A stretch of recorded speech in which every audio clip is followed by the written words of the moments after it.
You're listening to CFRN, the Christian Financial Radio Network. Good afternoon, traders, and welcome back to the CFRN E-mini Futures Cast. This is the daily broadcast of Indeterminate Length, where we discuss all things E-mini, along with some really big ideas on the finer points of trading gold, bonds, crude, sugar, the euro. Joining us today, Mr. Michael Borth. From our trading desk in Chicago, Mr. Burton Schlichter. Now, to get things started, let's go to our host and founder in Studio A, overlooking South Mountain, America's largest city park. Here's Dwayne.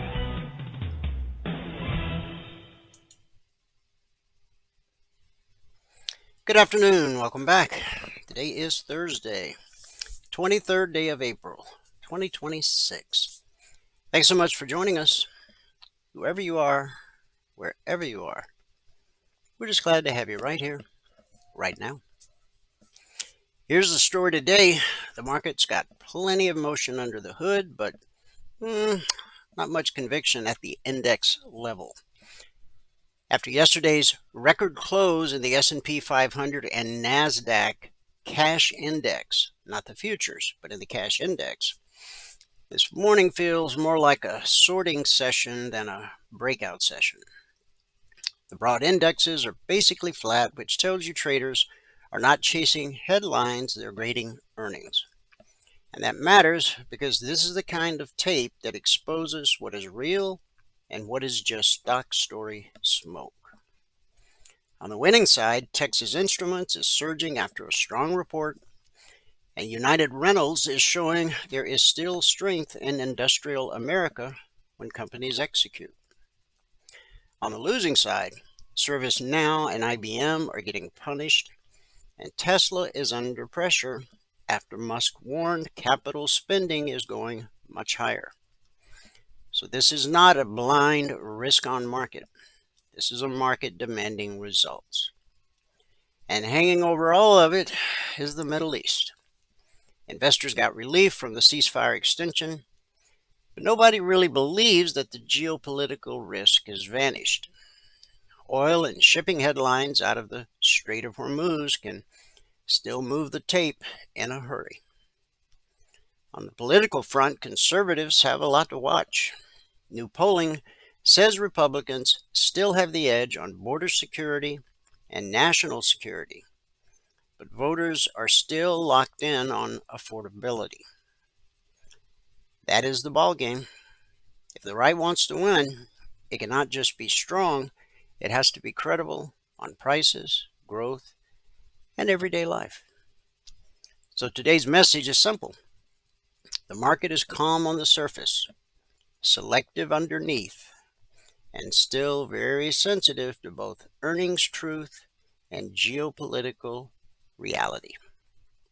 So let's get into it. We do 2 live broadcasts every trading day. Now, the first broadcast is our live training room. That's reserved for members only and those who are taking their 1-week free trial. This broadcast, the noon broadcast, on the other hand, is open to the public. Everybody everywhere on planet Earth with an internet-connected device. There's 2 different ways to join this afternoon broadcast live. The best way, you only have to do it once. Go to mytradingiq.com. Scroll down the page to where it says Noon Broadcast. Click the link, fill out the 30-second registration form, and you're done. What will happen going forward is every trading day you'll get an email about an hour before the broadcast starts. In the email, there's a link. So at 12 noon Eastern, all you have to do is click the link in the email and it automatically logs you into our platform. The benefit of doing it that way is you immediately have access to the question box, so you can ask questions and participate in the discussion. Now, there will be days you're out of the office, away from your desktop, but you still want to join live. And some days you'll be busy, so you can't join live, but you want to get caught up later. You can do both of those via our YouTube channel, which is easy to remember. youtube.com/CFRN. That's the Christian Financial Radio Network since 2005. Not only do we broadcast live every trading day on our YouTube channel, as we're doing right now, simulcasting, but we also archive each and every daily broadcast. Currently, there's over 3,000 daily episodes archived for your educational and viewing pleasure. And if you're new to our neck of the woods, it's a great way to get to know who we really are. Thanks to the power of YouTube, you can scroll back 6 days, 6 weeks, 6 months, 6 years, even more, a lot more. Now, obviously, you're not going to watch them all, nor do you need to. But it's a great resource to have at your fingertips because it allows you to see how we've evolved over all these years, day by day by day. youtube.com/CFRN. On the left side of the screen is our schedule for each afternoon broadcast. At the top of the hour, about 1 p.m. Eastern, Michael will join us for a recap of what happened this morning in the live training room, and then do a little live trading as time and the markets permit. But right now, we'll start where we always do, with our daily devotional. Then we'll do the numbers from around the world, and then the news, then the alerts, and then the charts. And by that time, Michael should be on deck. Now, the devotional topic that we're on right now, we've been on it for a week, we'll be on it for about another month. Everyday faith. Today's scripture is Hebrews 12:1 from the NIV translation. Therefore, since we are surrounded by such a great cloud of witnesses, let us throw off everything that hinders and the sin that so easily entangles, and let us run with perseverance the race marked out for us. Again, that was Hebrews 12:1. Let us lay aside every weight and sin which clings so closely. The writers of Hebrews made a distinction. There is sin and there are weights. Not everything that slows you down is rebellion. Some things are simply heavy. Old disappointments that never fully resolved. Expectations placed on you that you owned without question. Roles you stepped into without discernment. Conversations that replay in your mind long after they ended. You can love Christ and still be carrying unnecessary weight.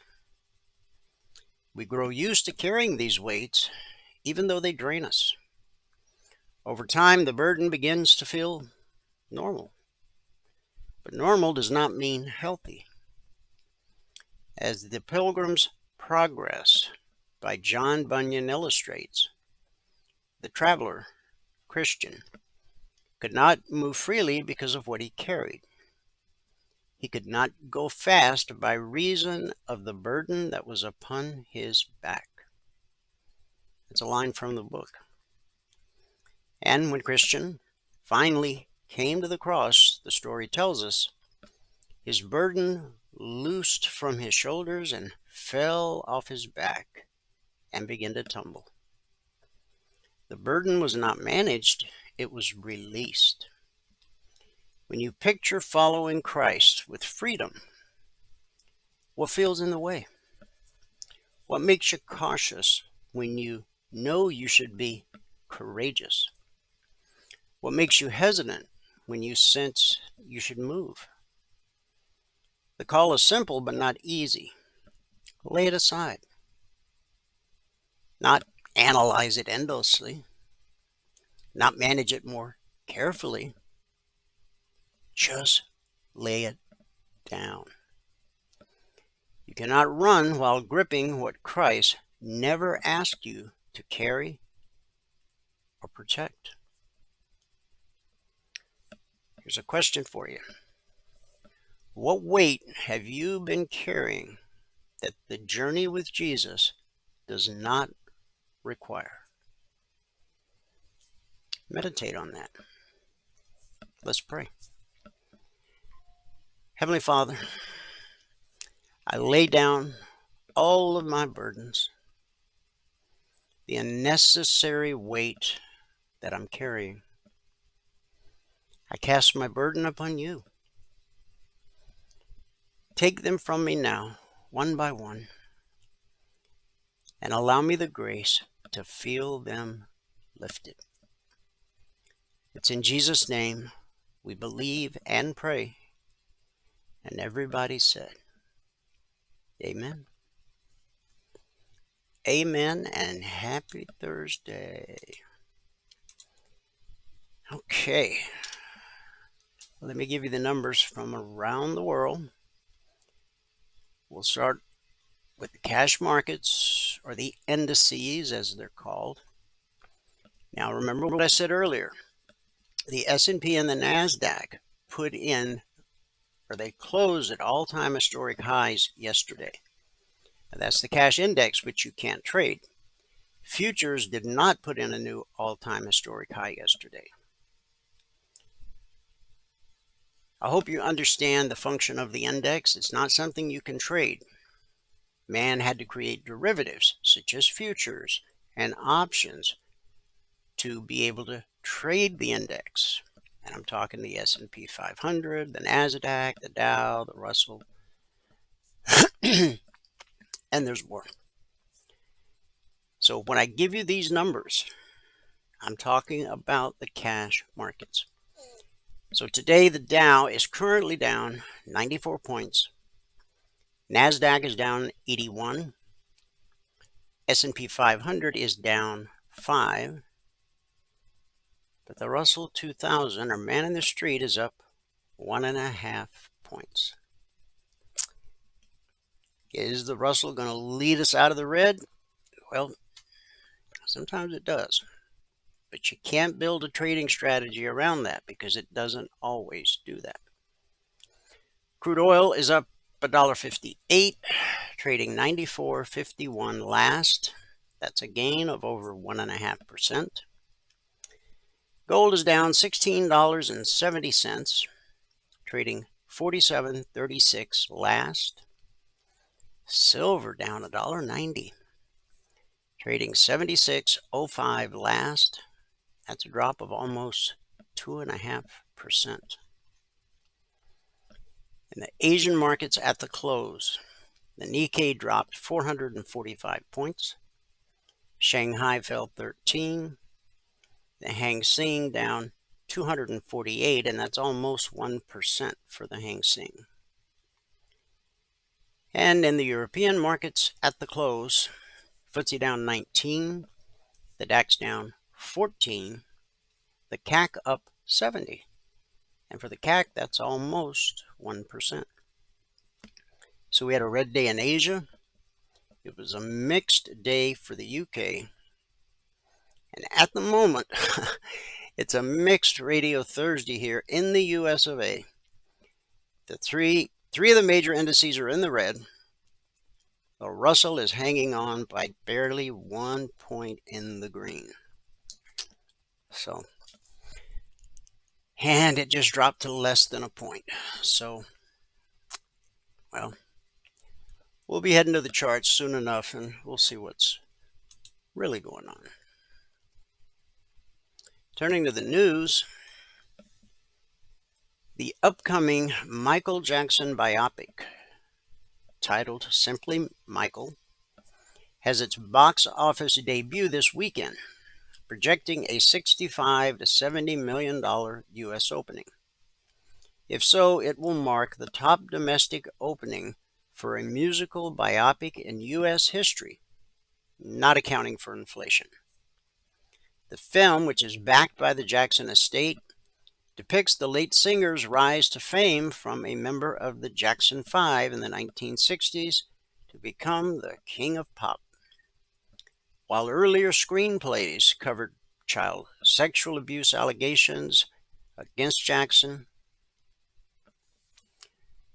the final cut does not. Parts of the film were reshot last year after Jackson's estate ran into some trouble.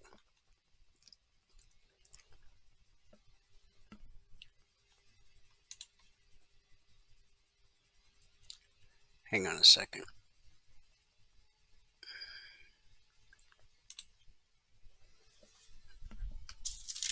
What an impromptu time for this to happen. Hang on, I'll fix it.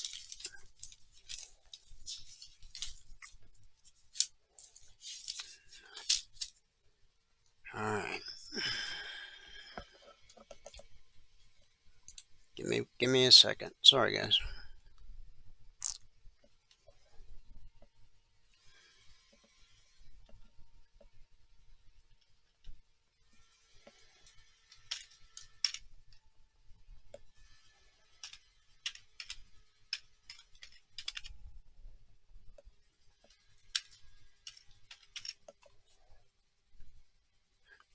That's not right.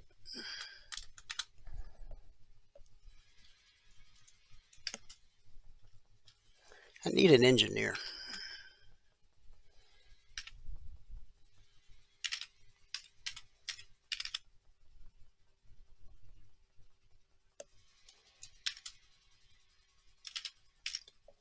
All right, let's see if that does the trick.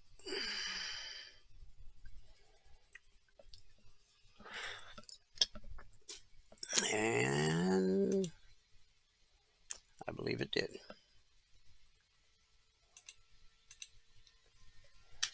And I'm going through all this because the next article I want to share with you, that somehow I got logged out of, this is big.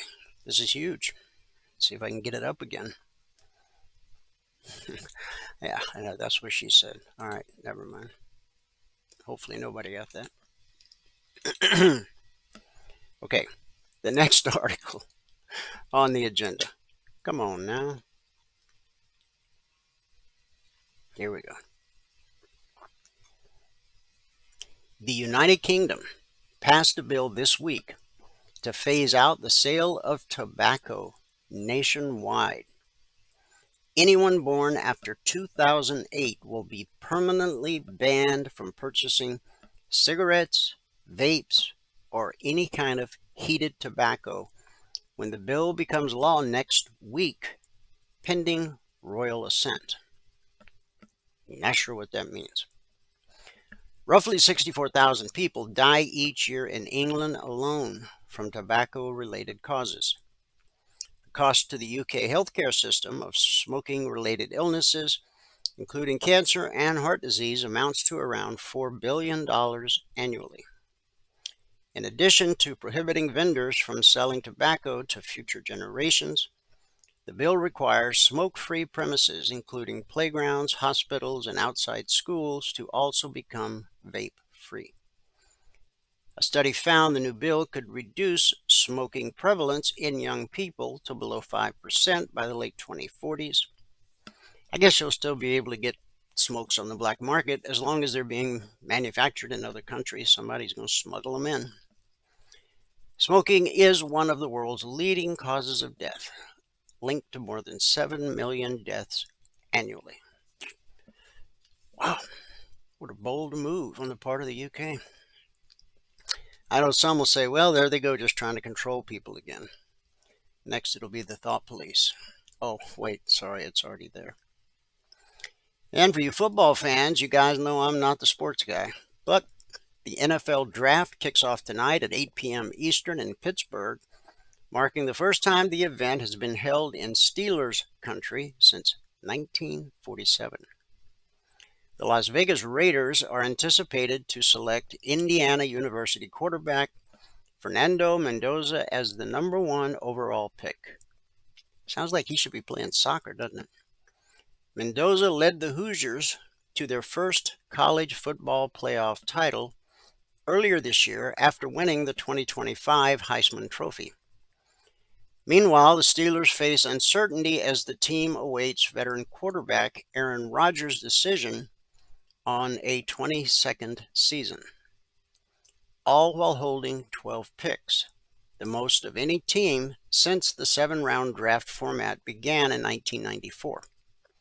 The draft ends Saturday with the Denver Broncos making the final 257th pick, dubbed Mr. Irrelevant. Teams have 8 minutes to make their first-round selections this year, a high-pressure process that has led to mix-ups between similarly named players and even missed picks. Yeah, I guess that's very exciting news for problems. So what happened? IBM stock plummeted more than 10% at the market open today, joining a sell-off in software names like ServiceNow and Oracle. IBM's first quarter results failed to calm investor anxiety over AI's impact on the infrastructure and software giant. Software sales grew more than expected, but revenue in the company's consulting segment came in shy of estimates. The enterprise information technology company maintained its full-year guidance of constant currency revenue growth above 5%, versus estimates of more than 5.1%. Wall Street may view that as a cautious outlook given the company's recently closed Confluent acquisition, which is expected to contribute additional revenue. Across the board, U.S. stocks pulled back this morning with progress toward U.S.-Iran peace talks stalled, and as investors assess Tesla. They reported after the bell yesterday, and I thought the earnings were good, but apparently folks weren't excited. So the story, stocks fell as oil rose for a fourth day after Iran and the U.S. failed to meet for further peace talks. Despite President Trump's indefinite extension of the current truce, ceasefire, stalemate. I pretty much agree with Trump on everything. I'll just be honest, not that it matters. I think he needs to get in there and finish the job. Every day that he doesn't go in and finish the job is one more day for them to, do what they do. From Bloomberg, President Trump ordered the U.S. Navy to shoot any boat putting mines in the Strait of Hormuz and vowed to step up efforts to clear the critical energy waterway amid a standoff with Iran. I have ordered the United States Navy to shoot and kill any boat, small boats, though they may be, that is putting mines in the waters of the Strait of Hormuz. This was in a Truth Social post. There is to be no hesitation. Trump's comments come amid an extended ceasefire between the U.S. and Iran that has left the strait largely shuttered. The U.S. is maintaining a blockade on vessels going to and from Iranian ports, while Tehran is choking off the flow of international traffic. Trump added that efforts to clear the strait of mines led by Iran during the conflict would intensify.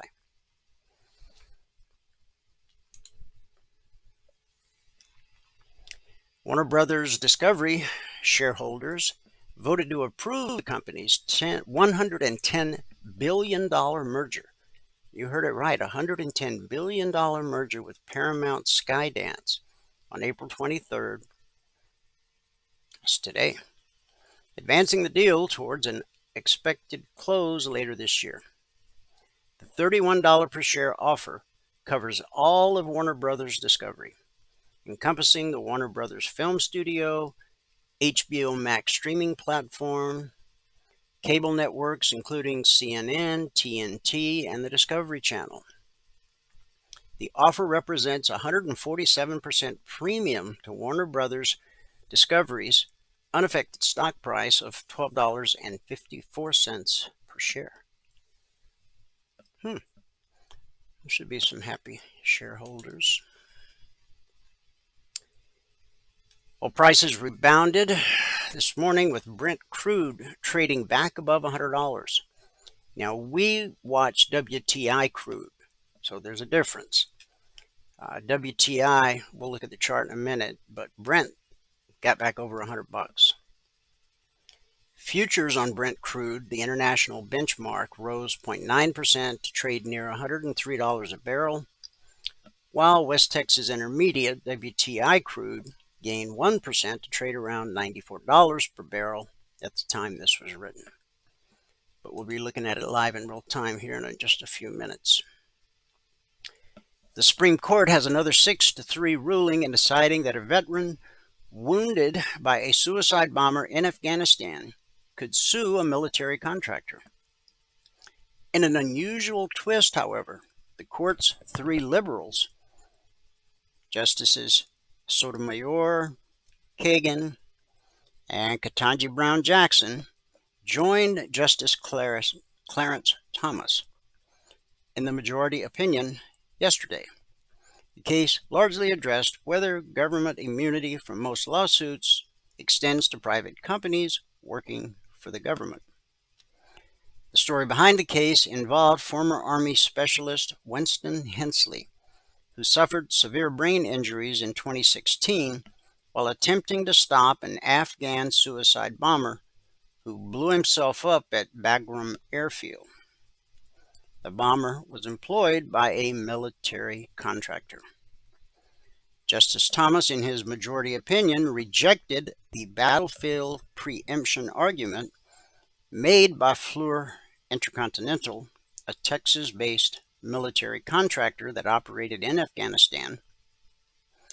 Thomas wrote, FLUR has not identified any provision of law expressly preempting Hensley's suit. Conservative-leaning Justices Neil Gorsuch and Amy Coney Barrett also joined the majority.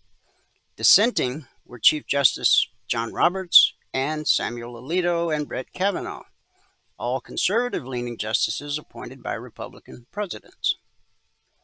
Hensley was wounded at Bagram when he stopped Ahmad Nayeb, who was wearing a suicide vest, from entering a crowded area. Nayeb blew himself up, killing 5 people and wounding more than a dozen. He was attempting to detonate the vest at a Veteran Day weekend 5K race on the base. Hensley's skull was fractured, leaving him with traumatic brain injury and without full use of the left side of his body. He sued FLUR after an Army investigation faulted the company for failing to properly supervise their employee, Nayeb, who built the vest on the job site inside the base, according to court documents. The company argued that it was immune from lawsuits because it was operating during wartime on behalf of the government, which generally has sovereign immunity. Interesting ruling. Now, we talked about this a little yesterday, but there's good news. I'm talking about Virginia and this redistricting map they're trying to get. It got voted in. It was scandalous. Trump said on Truth Social, he goes, I'm an incredibly intelligent person. And when I read that bill, I couldn't even understand which way I should vote. But so anyway, the bill passed. But now a Virginia Circuit Court in Tazewell County issued a ruling yesterday that strikes down a series of election-related laws, handing a major legal defeat to measures backed by Democratic Virginia Governor Abigail Spanberger and her allies. Well, it's about time one of these rogue judges on the right side put a stop to some nonsense. Let's just send that guy a have a nice day card. Federal Reserve nominee Kevin Warsh mocked Democratic Massachusetts Senator Elizabeth Warren's question during his Tuesday confirmation hearing. President Trump nominated Warsh to replace Federal Reserve Chair Jerome Powell, the worst Fed head in history, whose term officially ends May 15th. During the Senate Banking Committee's confirmation hearing, Warren challenged Warsh to name one aspect of Trump's agenda that he disagreed with, which prompted the nominee to troll the senator right to her face with a sarcastic reply. Name one aspect of President Trump's economic agenda with which you disagree. I'm asking for something you disagree with Donald Trump on. This was Warren asking the question. Pocahontas. Just one little place where you disagree with Donald Trump. Warsh responded, "Well, I do have a disagreement, actually, Senator, with the president. I think even this morning he said he thought I was out of central casting. I think central casting, I'd look older, grayer, maybe show up here with a cigar of sorts." "Quite adorable," Warren replied. "But you know, we need a Fed chair who is independent. That's the only way we preserve the independence of the Federal Reserve, which is nothing but a criminal cabal." She didn't say that, I did. "If you can't answer these questions, you don't have the courage and you don't have the independence." Warsh highlighted the importance of the Federal Reserve's independence during his hearing, adding that he will not be Trump's human sock puppet and will refuse to take orders from the president on interest rates. Trump, who originally nominated Powell in 2017, has tried to pressure Powell into slashing interest rates during his second term, and it's become just a stupid grudge match between the two. And Powell is under investigation right now for spending $2.5 billion to renovate the Federal Reserve, and he says he's not going to leave until the lawsuit is finished. Trump said he's going to throw him out. I guess we'll see. And last, I hope you're following this. All these scientists that are disappearing. Another one was found burned up in his car yesterday, in his Tesla. David Wilcox, an American paranormal writer and media personality, has passed away at age 53, TMZ reported yesterday. Officials in Boulder County, Colorado, reported that deputies were sent out on Monday after a 9/11 call was received at about 10:44 a.m. local time regarding an unspecified issue just outside the town of Nederland. Authorities stated that the emergency communications specialist who answered the 911 call believed the caller may have been experiencing a mental health crisis, and deputies responded to the scene and found a man outside a home holding a weapon. Within minutes of their arrival, officials said the man, alleged to have been Wilcox, turned the weapon on himself and was pronounced dead at the scene. The outlet's report comes years after Wilcox wrote in a December 22 X post that he plans on living and is not suicidal at all. Just concerned about what happens when you prove God is real. So there's like 12 scientists who've worked in the nuclear field and other top secret areas. They're disappearing. They're leaving their homes without their wallet, without their phone. Some are found dead, some just vanish into thin air. Now, Trump said a week ago, he said, "I'll have an answer for you in a week and a half." I hope he does. Let me just say that. Okay. Let's go local. As in Logic 247. That's our 24/7 around the clock E-mini alert service. Not just E-minis, but also crude, gold, and silver. We're in week 403. Over the last 403 weeks, we've issued over 22,000 individual handcrafted alerts. And what we've averaged on a weekly basis is 20% or less of the alerts being stopped out based simply on market structure.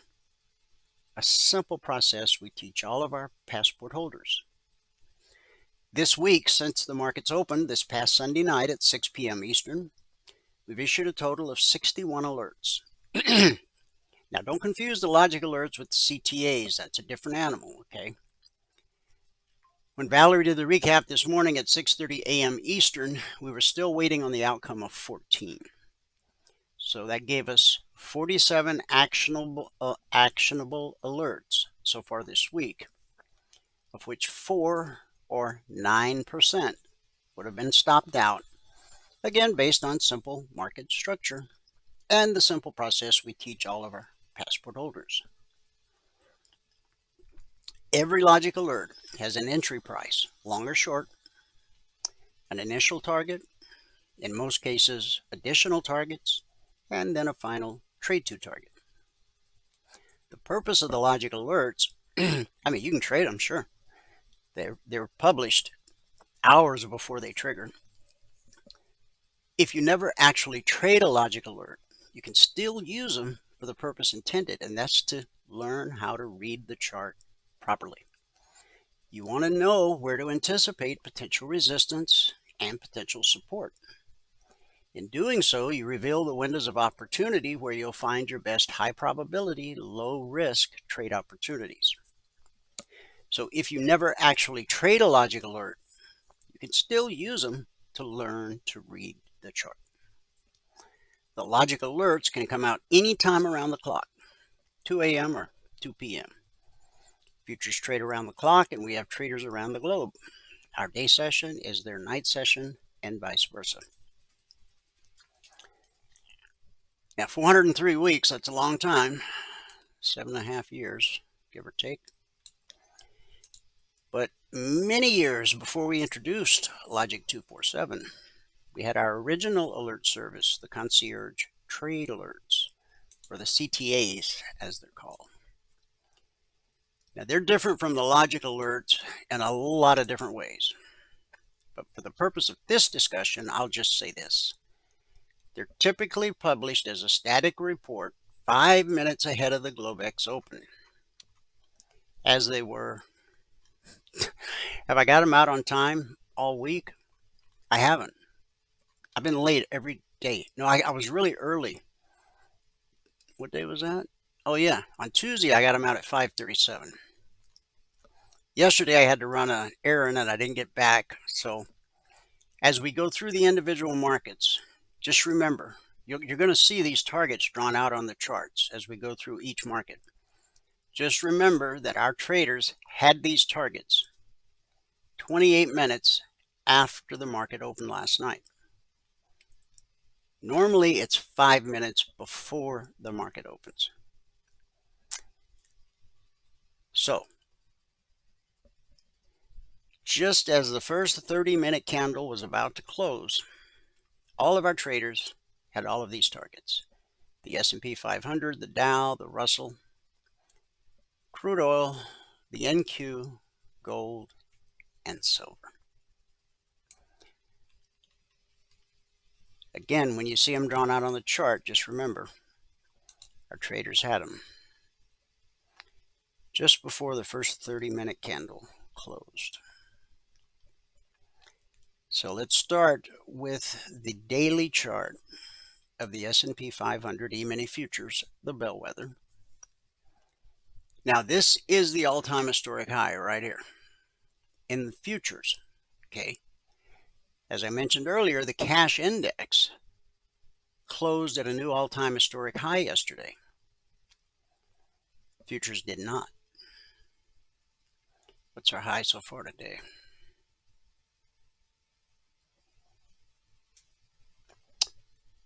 $71.81 half. 71.85 3/4 is the all-time historic high. Again, that's futures, okay? Now, we've been consolidating sideways here for 1, 2, 3, 4 days. In fact,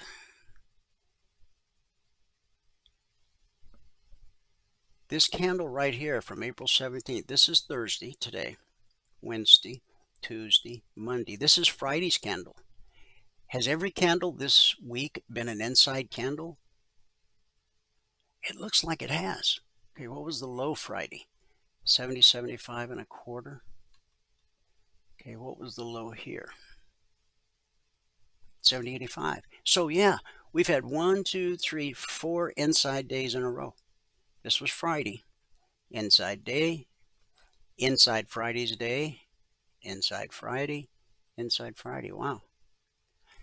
So the black step line has crossed blue and climbing. And we all know that price always reverts to the mean. In our case, the mean is green. We call it the BBC. Stands for bull bear cross. When price crosses below the green line, we're bearish and expect lower prices. When price crosses above the green line, we're bullish and expect higher prices. Now, as I said, price always reverts to the mean. But what's really cool is that the pullback to the BBC holds more often than it doesn't. Price pulled back to the BBC. It didn't hold there. This candle opened and closed below the BBC. That was a head fake. So we had a leg and a retracement, and we got below the BBC, and the pullback held. Then we got back above the BBC, and we had a leg and a retracement that lasted 1, 2, 3, 4, 5 days. See, every one of those candles, even though they're below the BBC, they're still physically touching it. As long as it's touching, that's a hold. So then a leg and a retracement, pull back held, leg and a retracement, pull back held, and another head fake right there. But the pullback holds more often than it doesn't.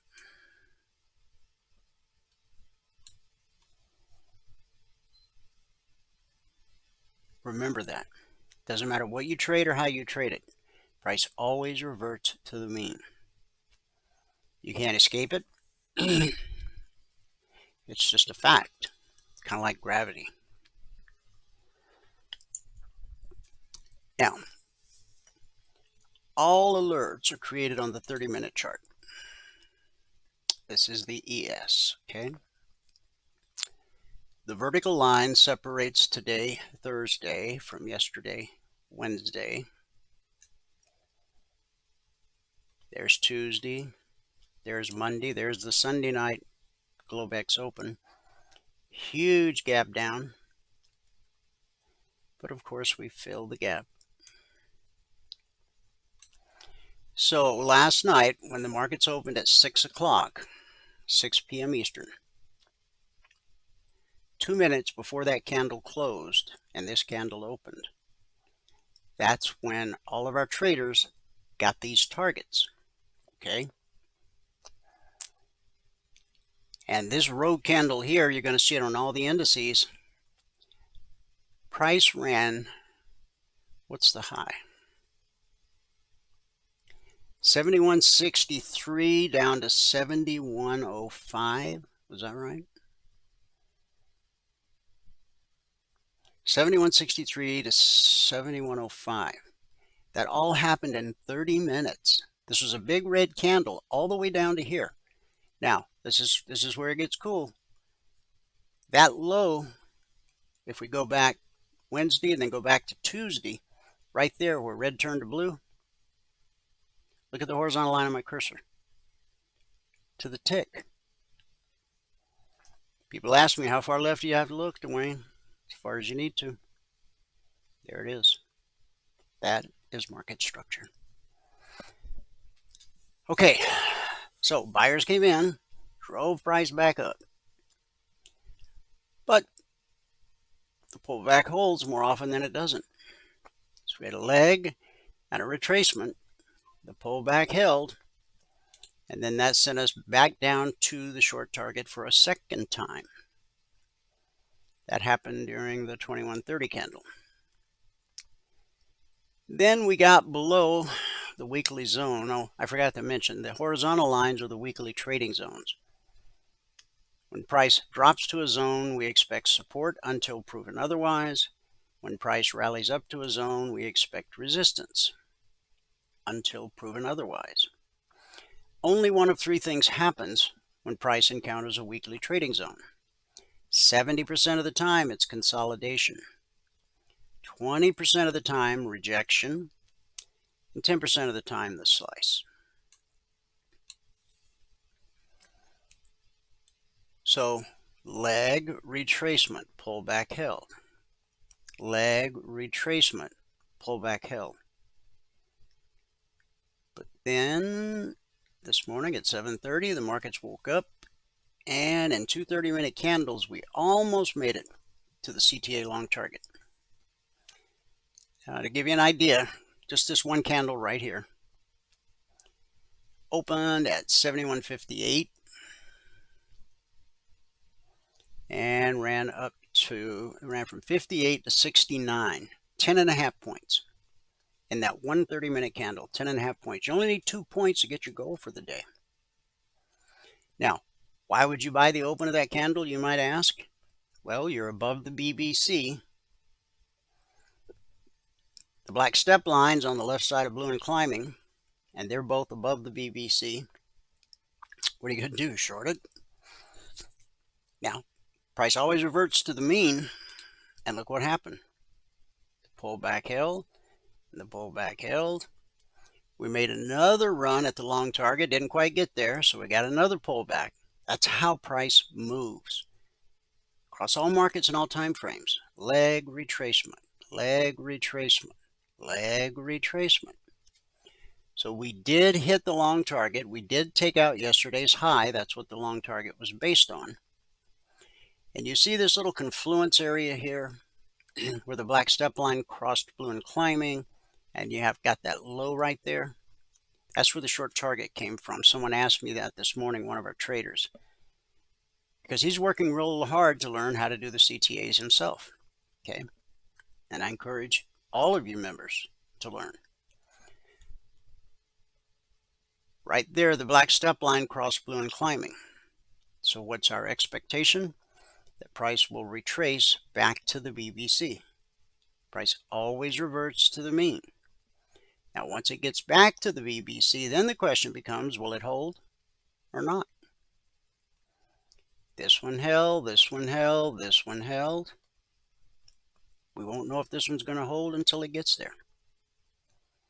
Now, the more red and falling you have chasing price, the greater the potential for it to trade through. So just remember this. Even though the pullback holds more often than not, eventually it will trade through. Otherwise, you just have a stagnant market, and that's no good for trading. So we hit the short target multiple times, and we hit the long target. Almost, and then we hit it and actually overcame it and took out yesterday's high, but we didn't take out the all-time historic high. On the Dow, here's where we opened last night, dropped to the short target. Price pulls back to the BBC, the pullback holds, and we get another leg down, and then a retracement where we trade through, and then on the pullback holds. And we never quite made it to the long target. We made it to this high right here from yesterday. You see that? Look at the horizontal line on my cursor. See it? Okay. Now, I had pegged it up here where blue turned to red. And we just barely missed it. By like 32 points, which is not much for the Dow. Okay. Swing and a miss. All right. Step lines crossing blue and climbing. Look for price to retrace to the BBC on your 30-minute charts. And if the pullback holds, we'll get another leg to the upside. If the pullback doesn't hold, it may hold here at the weekly zone. We've published the zones every Monday morning at 6:15 a.m. Eastern for 16 plus years. It's a long time.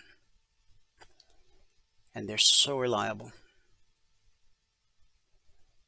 Resistance, support. When price moves up to a zone, expect resistance until proven otherwise. And then when price drops to a zone, expect support until proven otherwise. It's quite simple. Once the zones are published Monday morning at 6:15 a.m. Eastern, they're carved in stone for the entire week. They don't change in any way whatsoever. All right, Russell. Here's where we opened. Here's where we hit the short target. And there was that rogue move that quickly recovered. And then this zone is 2771/72. The low of this candle is 71.9. So if I had both lines on, you would see that we hit the zone. Again, the low of that candle's 71.9. The actual zone is 71/72. I just put one of the lines on my chart because I like to keep them clean. Okay, so then once we got back above the BBC and got above the short target, we made a beeline for the long target, which was based off this right here from yesterday. Hit it once, hit it twice, 3 times, overcame it, but failed to take out yesterday's high. That's a sign of weakness. Price is currently pulling back to the BBC. We'll see what happens. The NQ. Now this is pretty cool. On that rogue candle, look where it found support. Right at the short target. To the tick. Just based off that low right there. Then we came down and almost hit it again. Support always sends the market looking for resistance. We hit the BBC and the zone. That's resistance times 2. So that gave us another leg to the downside, but it was short-lived. Markets recovered. We got a leg and a retracement, leg and a retracement, and a leg, where we double topped right at the target and the weekly trading zone that was published Monday morning at 6:15 a.m. Eastern. And the NQ, step line hasn't crossed blue and climbing yet. So the NQ may go up and tag that long target one more time. Crude oil. Here's where we opened last night. The rogue candle went in the opposite direction on crude, but we definitely hit the long target. And then we found resistance. First we came back to the BBC, pullback held. Now when you trade through a CTA target, often on the pullback, in this case the top side of the long target can become support like it did here. That sent us up to the zone. The high of that candle was 95.64. The zone is 95.60/65. Now that was published Monday morning at 6:15 a.m. Eastern. Then we come back, market finds support right here. And if we look across, we can see that that area was support there, it was support there, and then it was support there. Okay. We've gotten above the BBC, red and falling has turned to blue and climbing. I think crude's going to make another run at the high of the day. Gold, here's where gold opened, and by 6:30 we had hit the short target. And then by 8:30, or the 8:30 30-minute candle, we hit the long target. Support sends the market looking for resistance. Resistance sends the market looking for support. There's that consolidation that we get 70% of the time. So you got a leg and a retracement. Pullback held. Leg and a retracement. This time the pullback didn't hold. But once it got above the BBC and pulled back, it held. and then it held again. Now, you see how blue and climbing is directly above price? When that happens, blue and climbing, which is typically bullish, red and falling is bearish. When blue and climbing gets directly above price, it can actually become potential resistance. Why? Because it's on its way to becoming red and falling. So if we stall out here and the next candle doesn't break this, and we start to see red and falling on the next candle, then we're probably going back to test the BBC, maybe this low, and that low right there lines right up with the bullish cross. Silver,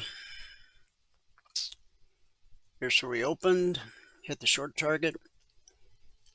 We spiked the zone. We didn't quite make it to the long target, which was based off this high right here from yesterday. But you only need 2 pennies in silver to get your goal for the day. Resistance sends the market looking for support. Now we'd have to scroll back a long way. This support right here, right there, is based on where red turned to blue on April 13th, 10 trading days ago, or 10 calendar days ago. You see that? That's market structure, guys. It's not the latest thing to come down the pike. But if you want to trade for a living, you need to learn how to read the chart. So, silver sold off, but now it's trying to recover. Leg retracement. And the pullback held for 1, 2, 3, 4, 5, 6 candles. It's trying to overcome blue and climbing. If it can, it'll make a run at this high, the underside of the short target, and if it can overcome it, here, and then the zone. Keep in mind, price is always trying to get to a weekly trading zone. How do you know? If price is above the BBC on the 30-minute chart, it's trying to get to the zone overhead. If price is below the 30-minute BBC, it's trying to get to the zone below. Pretty simple. So here's a last look at the daily chart. You know, we could take out that all-time historic high from last Friday.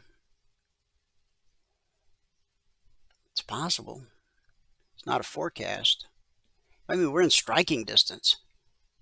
81.5 versus 85 3/4. To become a member, you need to get a hold of Valerie. You can email her support@cfrn.net or call her at 949-42-EMINI. Just let her know you want to become a member.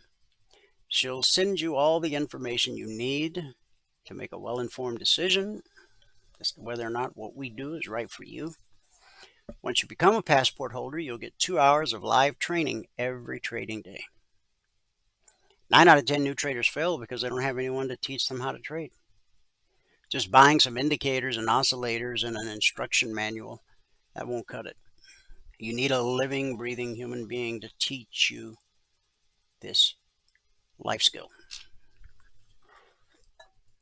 Along with 2 hours of live group training every day in live markets, real trades, real money. Private one-on-one mentoring, no extra charge. All you got to do is ask.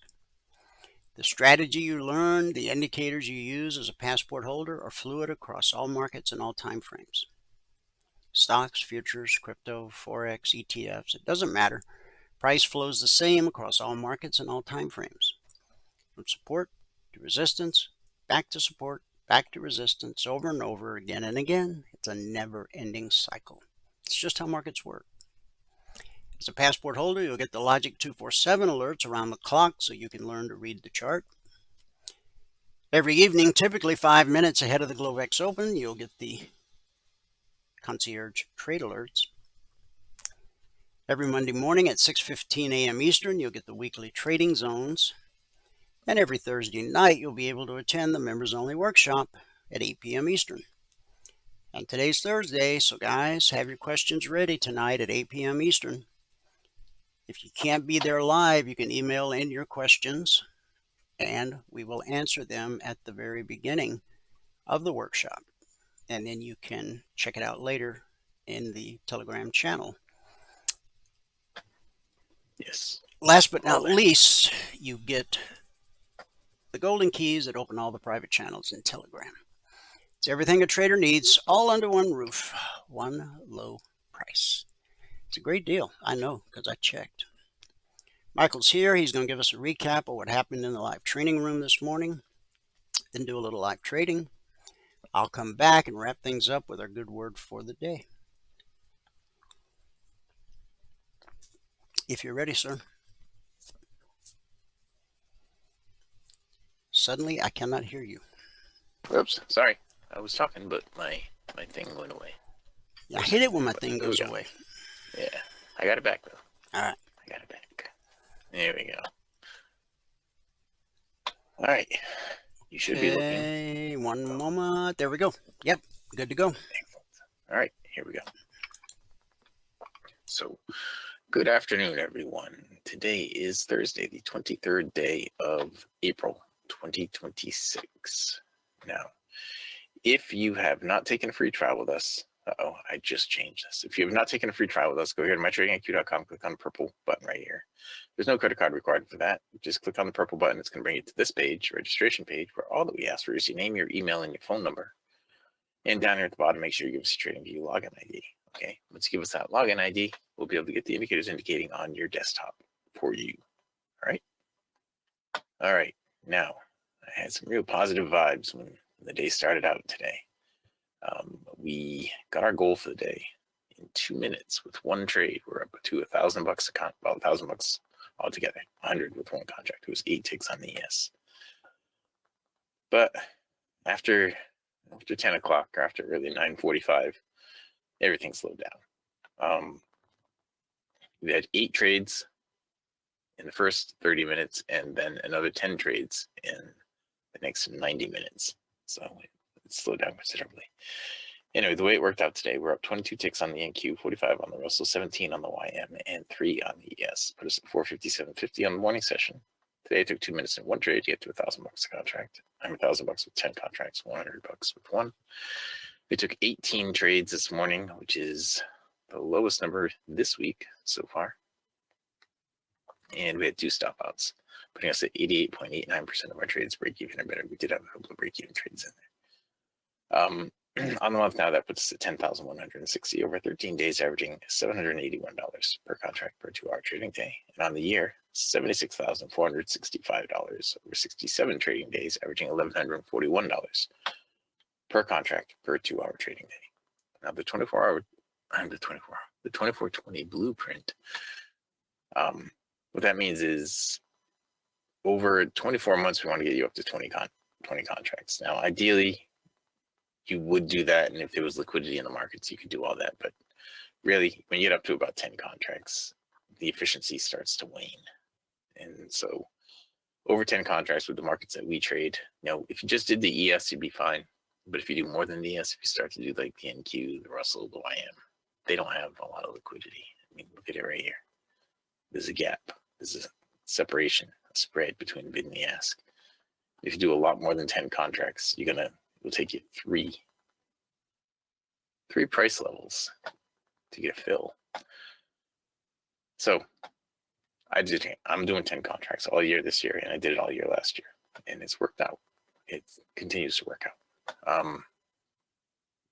Either way, if you quit trading when you get the goal for the day and did everything exactly like I did, and you had all the same slippage that I did, you'd be up $23,745. Be trading 4 contracts right now, and you'd be averaging $2,782 per hour for the trading time.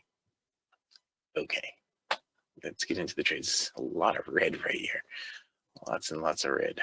I haven't looked at. Let me hit save on this first, and then go here and look at the bigger picture and see how things have fared the rest of the day. Okay, so we did get back up pretty much to break even at the end of the morning session, and now it's starting to sell off again. Okay, so let's go back here as we were. And we'll start out with the Russell. On the Russell today, we didn't have too many trades. They're all right there. All the trades are right there. Our first trade on the Russell looked up 16 ticks. Is that right? No, 10 ticks. 10 ticks on the first trade and 5 on the second to get us to 15. Then 20 on the third to get us to 35. And 10 on the fourth to get us to 45. And I didn't write down whatever we got there on the fifth. And that was it for the morning session. We were up 45 ticks or more, but at least 45. The YM now, we only had a few trades on the YM, and we'll see all 3 of those probably in one screenshot. Here they are. First trade on the YM was a +5. The next one was a +7 to get us to 12, then another +5 to get us to 17. And that was the whole morning on the YM. Okay. I may switch to a smaller time frame on the Russell and the YM tomorrow. I mean, we're doing okay on the larger time frames, but we're just not getting any trades. Very few trades. We almost have a trade here right now. We need an up close followed by a down close. We almost have a trade here right now. A down close on or below the midpoint would be a short on the Russell. So it's got a high here of 87.7. That's actually a little above the midpoint, I think. Let's see.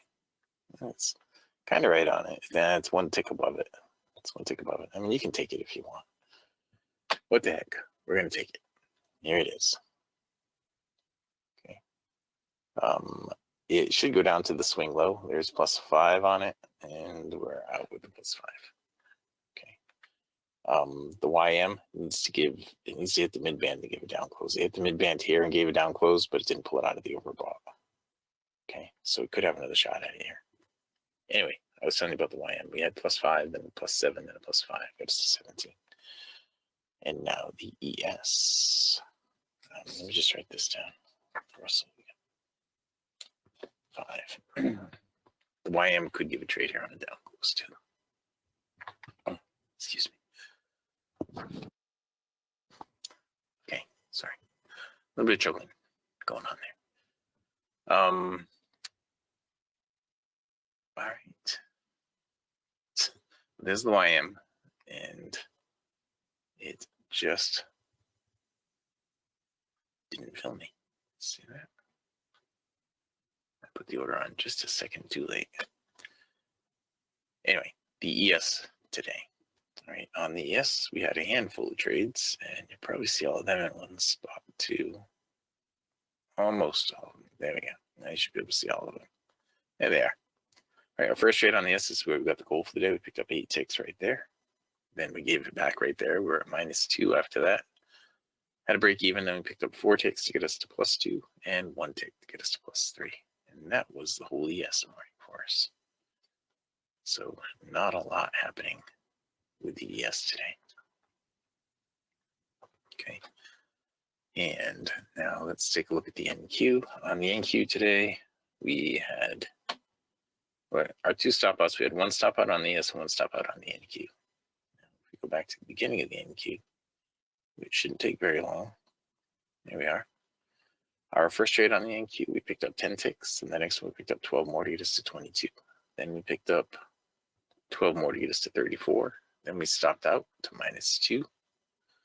And from -2 to +10, so we had +12, and then we had a 10 more right there to get us to +22. And that was the whole day on the NQ. We ended up with +22 on the NQ. Right? So that brings us current on everything. Now we need an up close that's going to hit the mid band with a down close. We need an up close that's going to hit the mid band and then a down close on that one.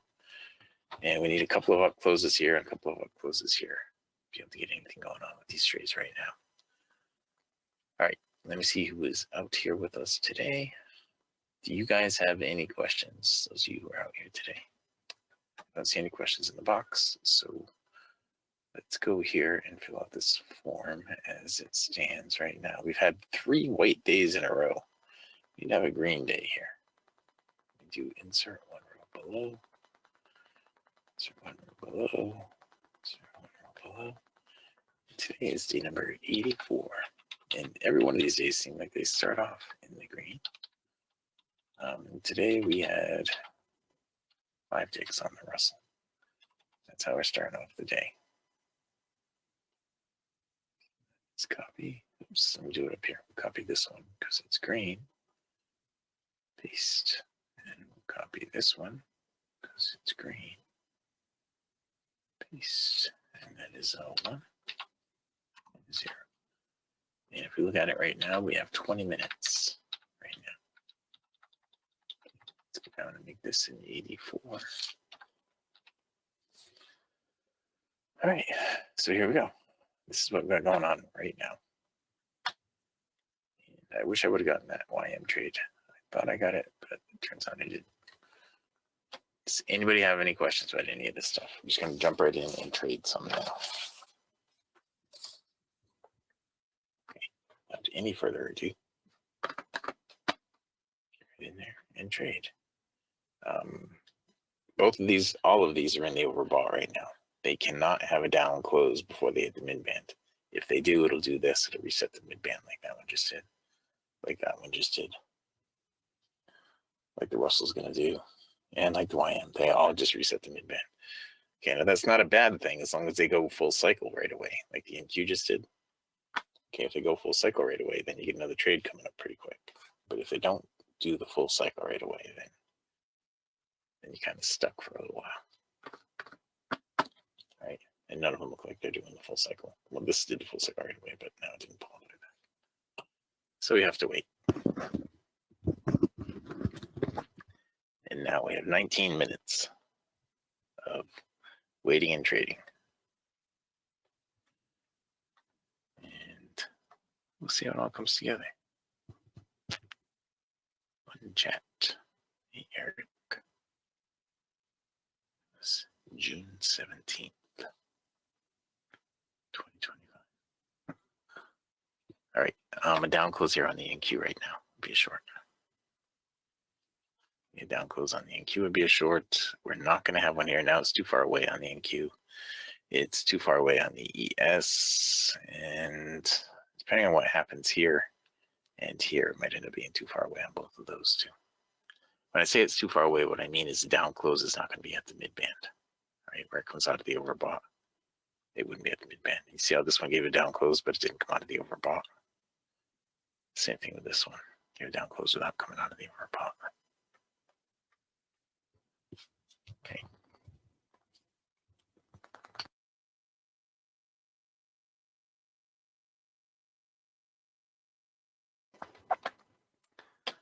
All right. There was something that I thought of that I really needed to do.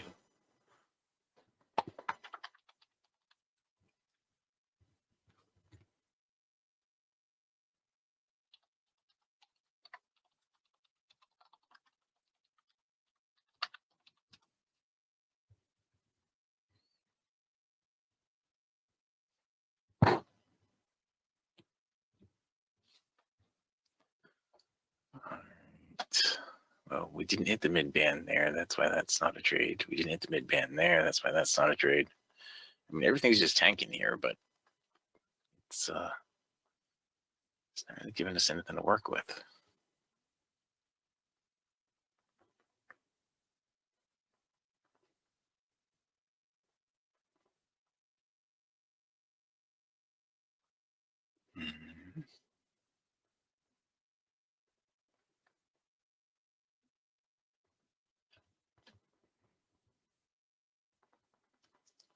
Okay, we're almost there on a couple of them now. Oops, didn't need to do that or that. Just minimize that and move that and that. Now we need an up close followed by a down close here, and up close followed by a down close here. That was not a trade. That will not be a trade.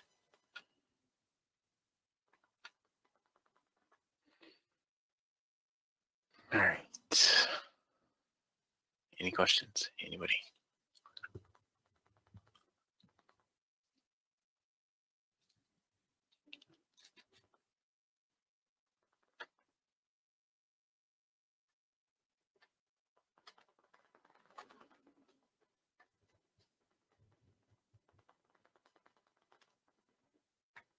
Nothing.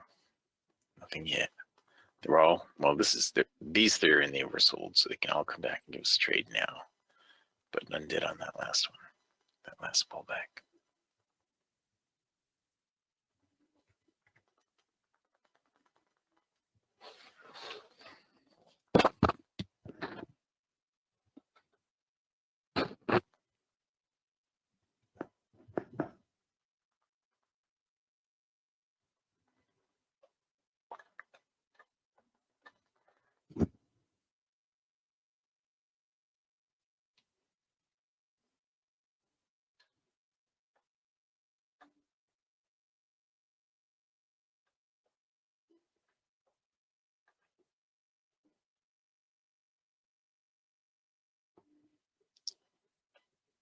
All right. Well, they were all in a position to give us a short. A couple bars away on everything. But they're almost there.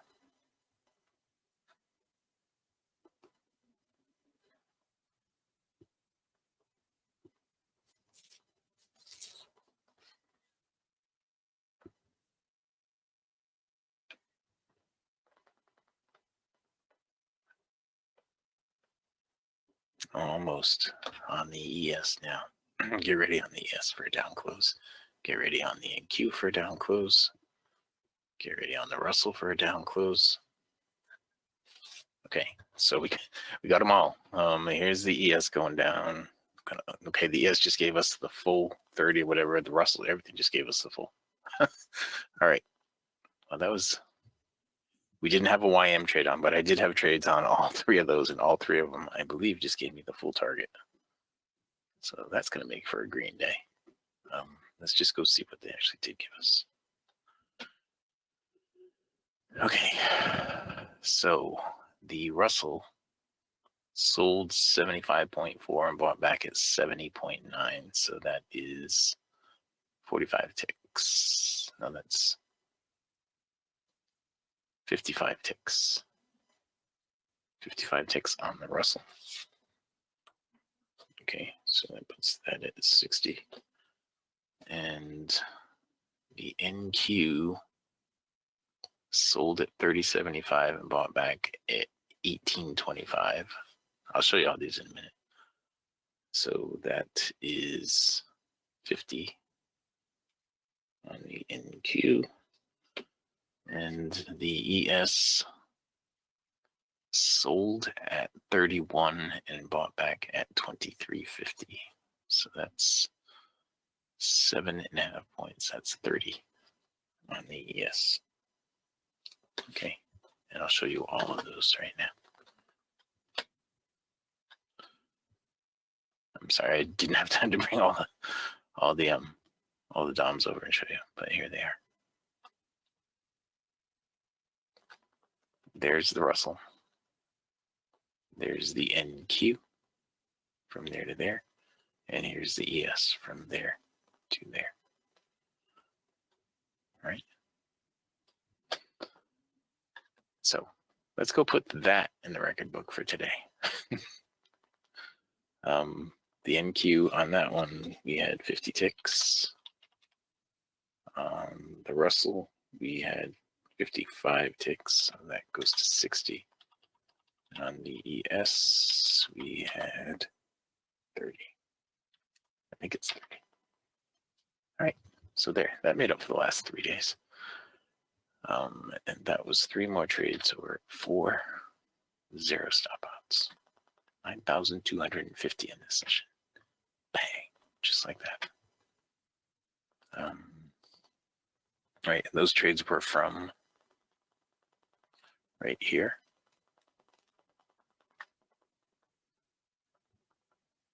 Right here. And right here.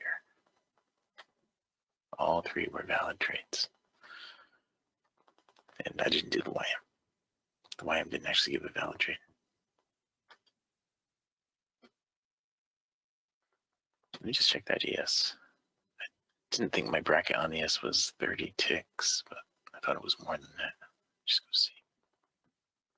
it is 30 ticks. I have a 10 by 30 bracket. Okay, and I feel like I remember saying that in the past. The S is about to give another one right here. And the NQ, another one right there. Okay, so I'm in both of those too. Here's the ES. Let's put that window on top. And here's the NQ. We'll put that window on top also. So we're out of the NQ. And the S just bumped to pre-Q. I'll go to 2, 4 on the S.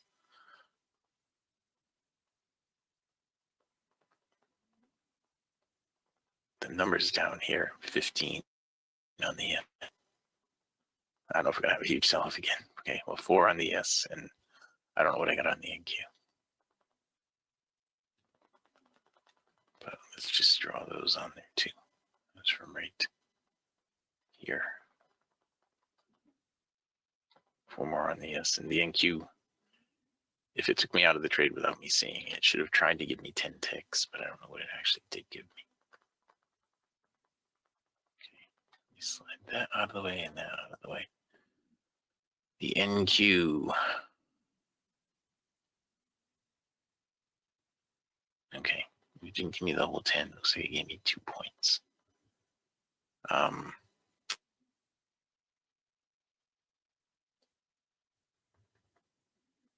Yeah, it was 2 points, 8 ticks, not 10.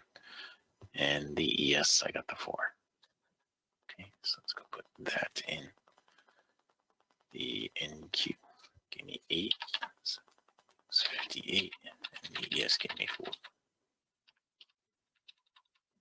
That is 6. All right, so this is an excellent session.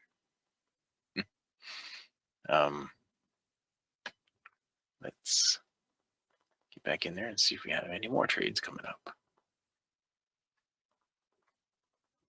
I have to look at something else. Do I have something? Oh, this is what I was looking at.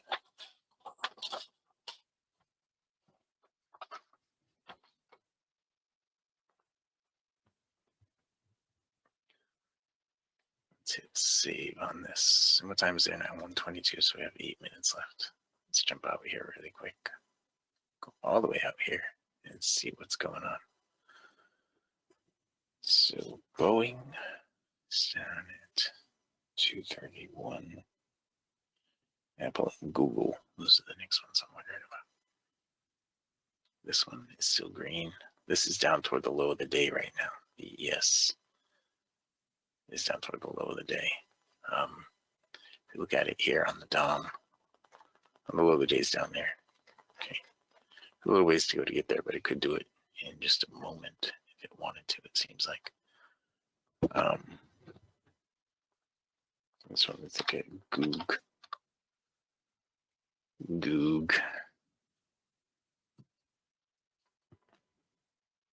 And Apple. 272, okay. So BA, Goog, Apple.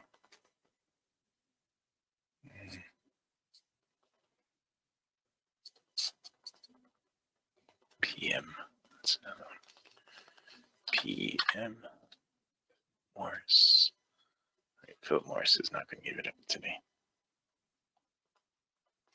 FCX. I can't help that at all.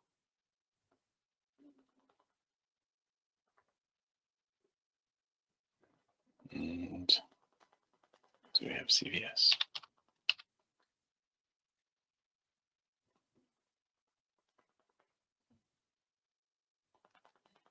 And KMI.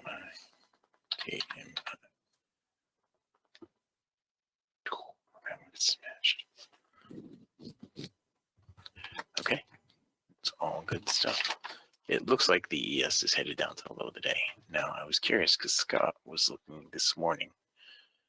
You may have heard me mention the YM's got a short right. The Russell also has a short right in there. You may have heard me mention this morning. Scott was looking for the 184 number. I don't know if you ever got there.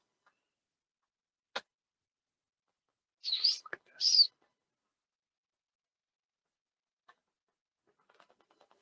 181.50. Interesting. Okay, the Russell and the YM trades both just triggered to plus 5 ticks. The YM, I mean, the Russell just got taken out, but there's the YM. Okay. And those are both right here. This one right here was for 5, and this one right here was for 5. Okay, so there's 5 more there. That puts that at 63. And the YM, that's our first trade on the YM. Puts that at 5. Is that right? Yeah, that's right. Oops. This is 58. This is 65. 5. And that's it. This becomes an 8 now. 8 trades and 0 stop outs. We're killing it today. Any news to explain this big drop in the ES? I don't have any news, but when Dwayne comes back on, ask him to ask Dave.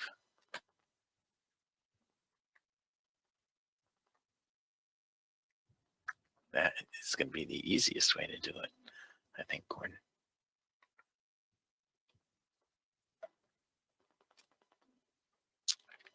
I don't know, I'm thankful though. I was able to get in 3 of those trades, and now it's recovering some of it. So we might be able to take a shot here on the long side. We're not there yet. Neither one of them hit the mid-band. So they both came out of the oversold without hitting the mid-band. So now they have to go up and come back down. So we'll see if this was really a head fake, a retracement, or it's going to give us a trade and start a trend. Okay.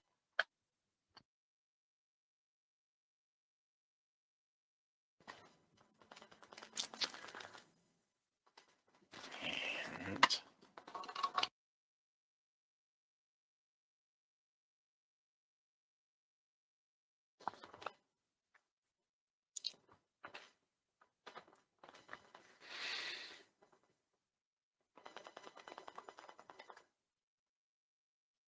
so we wait. We could have a trade right here on the NQ, and up close on the NQ would be a long.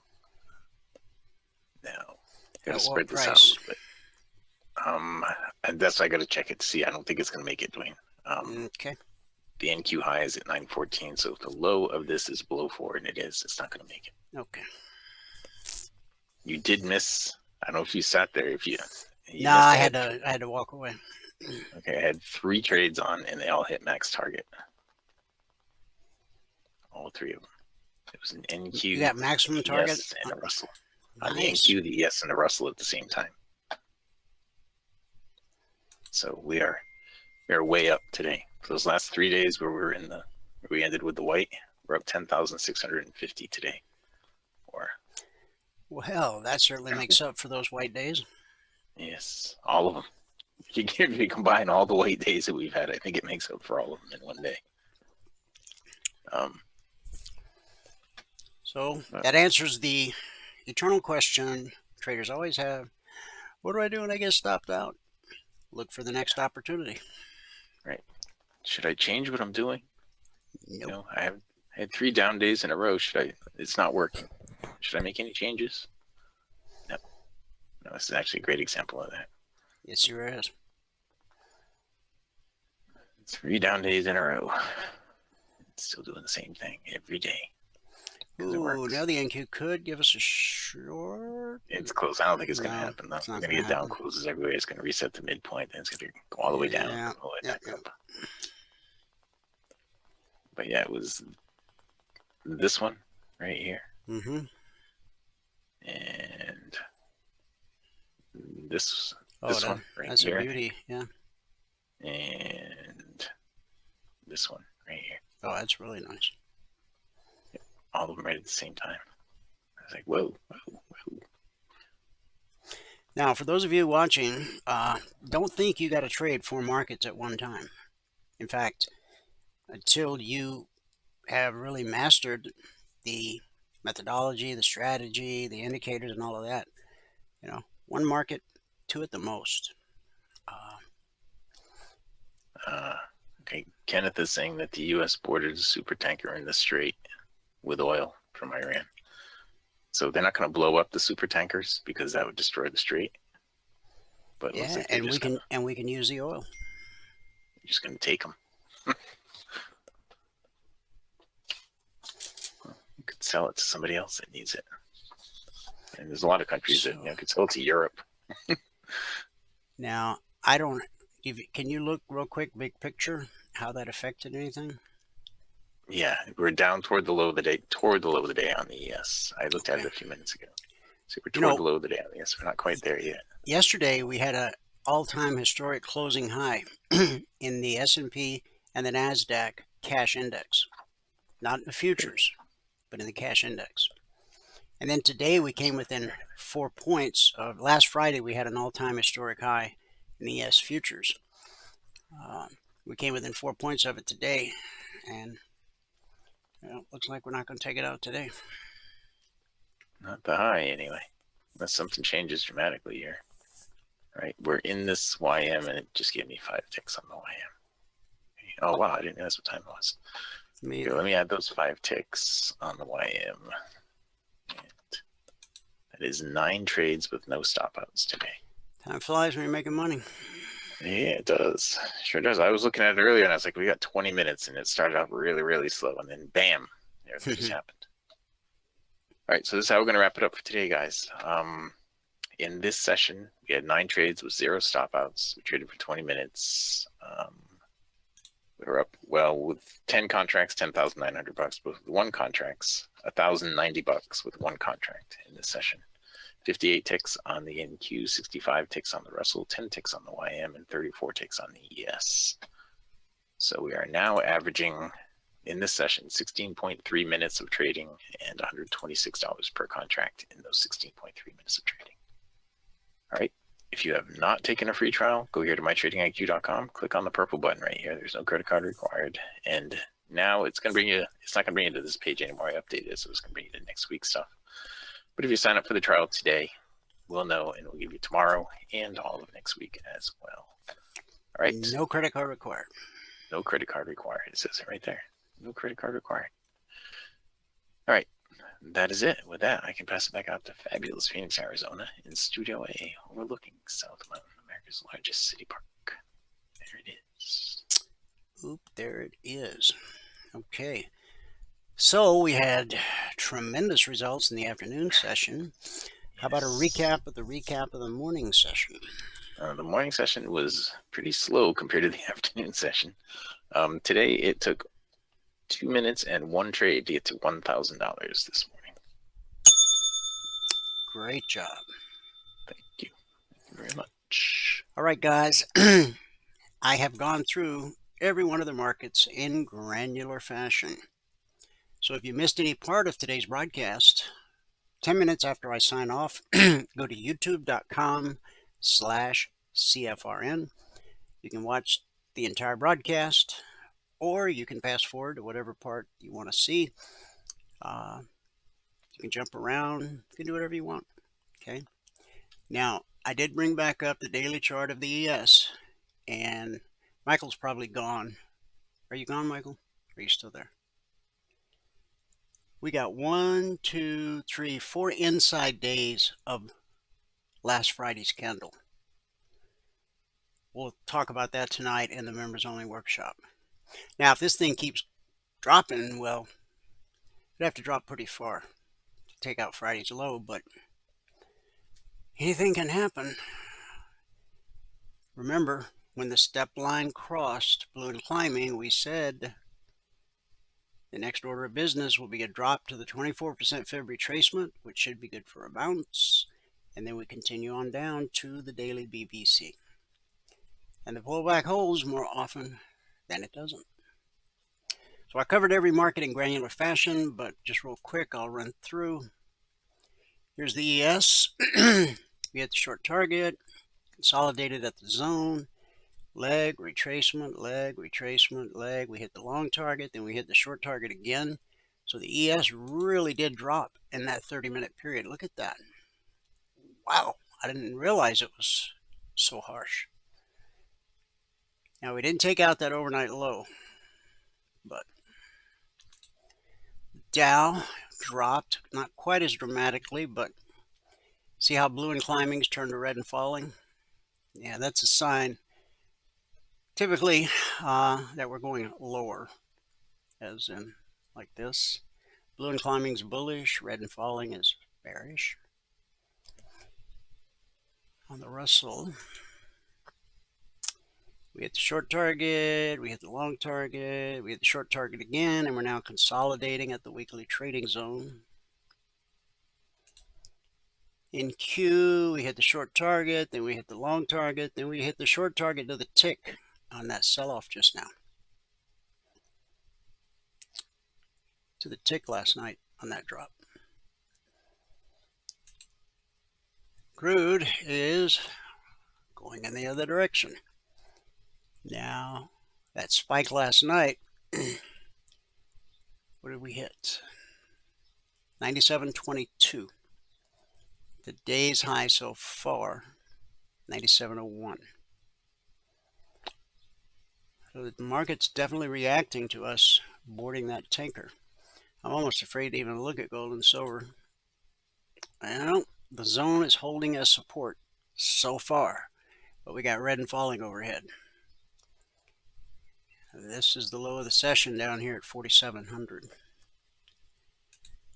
Silver, short target, long target, short target. Yeah. Now, on Friday, we had a high in silver of, stand by, come on, come on, 83.24. And now here we are, licking our wounds at 75.21. And that's a big drop. It's an $8 drop. A $1 move in silver is worth $5,000 per contract traded. Now, if we trade through this zone right here where red turned to blue, that should be potential support. This low right here should be potential support. That's the low of the session. Man, I hope we don't see that again, but we're at the zone. 75.21/22. We're almost there. Look at how well price has respected the zones. The zones come out every Monday morning, 6:15 a.m. Eastern, so you have time to get them on your charts before Wall Street wakes up for the week. So anyway, that was a quick look at all the markets, but I went through them in granular fashion. So again, if you want to watch what you missed or review it or whatever, youtube.com/CFRN. Now, along with my comment about how we had all these inside days up against Friday's candle, I'm now noticing that we're going to have a bearish engulfing candle. When you have a bearish engulfing candle in the proper context, that means after a big up move, that is one of the most reliable reversal signals you'll find. So if we close where we're at right now or lower, that means we have a bearish engulfing candle on the day, and right here where the step line crossed, that could be potential support. But if we break that, then we're headed to this area right here, 70.56. See that wick sticking up and that wick sticking down? You put your crosshair right in the middle. Boom, 70.56. See, it's important to know where you're most likely going to run into support and or resistance, because that reveals the windows of opportunity, and that's where you find your best high probability, low risk trade opportunities. A bearish engulfing day. I can't believe I didn't. Well, that's because the market hadn't dropped until just now while I was away for a few minutes. Okay, I already explained how to become a member. Get a hold of Valerie's support at cfrn.net. Call her at 949-42-EMINI. If you get her voicemail, leave a message. She'll call you back. Either way, she'll send you everything you need to know and a way to become a passport holder. Let's wrap it up with our good word for the day. Experience experiencing God's peace. Job 22:21. Acquaint yourself with him and be at peace. Within a matter of seconds, Vicky's life was shattered. A trapeze artist, she lost control of the fly bar and landed head first in the net. She broke her neck between the 5th and 6th cervical vertebra and became paralyzed, a quadriplegic. 3 years after the accident, she had fallen into deep despair and self-pity, determined to take her own life. Her attempt failed and she ended up in a psychiatric hospital. On the 4th anniversary of her fall, she and her husband separated and bitterness set in. One day, a home health aide was assigned to help Vicky. Her name was May Lynn, a strong Christian who introduced Vicky to Jesus Christ and the Bible. Vicky began to learn how to stand firm in her faith and walk in obedience to God. In addition, a pastor faithfully taught her God's Word for 2 years. Then Vicky began a ministry of encouragement by writing letters each week to prison inmates and others with disabilities. The more she brought to them, the more she experienced herself. She jokes, quadriplegics aren't supposed to have this much joy, are they? Vicky still uses a wheelchair, becomes dizzy at times, and has occasional respiratory problems. But she has a deep inner peace and strength because of her relationship with Jesus. And you can have it too. Job said, acquaint yourself with him and be at peace. Thereby good will come to you. Receive, please, instruction from his mouth and lay up his words in your heart.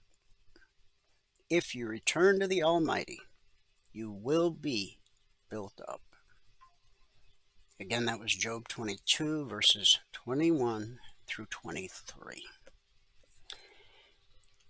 And those of you that have been around for a while, you remember one of our co-hosts, Mike Reed. He was a quadriplegic, but he was also a trader, and a doggone good one. He was in so much pain, but he never complained. He did his trading laying flat on his back. He had to peck at his keyboard with a pencil in his mouth. He put out newsletters. He taught people how to trade. He is my hero. God, I miss him. Finally, God called him home.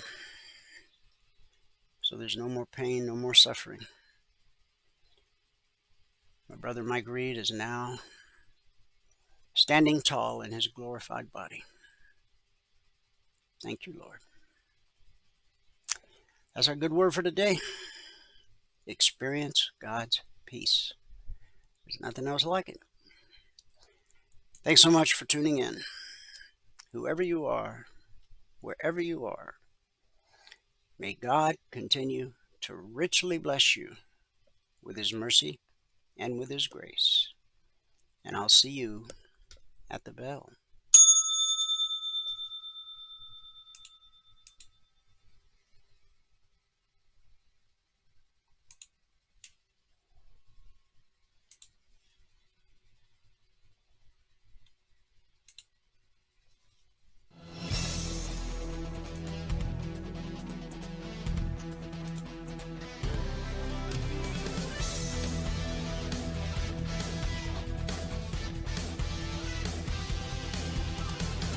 Remember this, there is no greater return on investment than to see a human life changed and given hope.